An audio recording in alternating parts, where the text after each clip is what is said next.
Il était temps, ça résonne chez vous, ce qu'a dit le président de la République? Oui, effectivement, au bout de 80 ans, il est plus que temps que la mémoire de la lutte contre les nazis et la part prise par les près d'1 million au total troupes africaines pendant la Seconde Guerre mondiale, pas simplement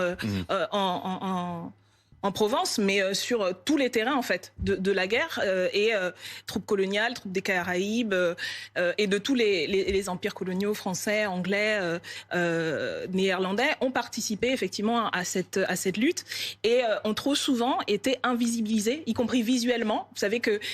il y a une photo de Charles de Gaulle qui arrive sur les Champs-Élysées et on aperçoit sur sa gauche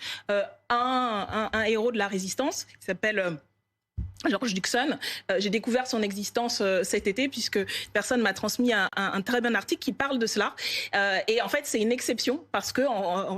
il y avait eu la volonté de faire en sorte que ces troupes n'apparaissent pas littéralement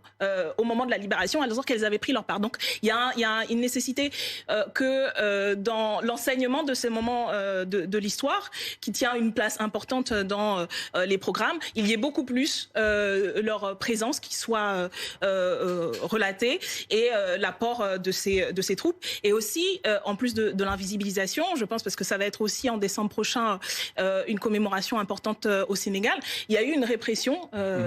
à Thiaroye, notamment au Sénégal, d'anciens soldats des colonies qui demandaient le paiement de leur solde et qui ont été réprimés. Ça doit faire aussi partie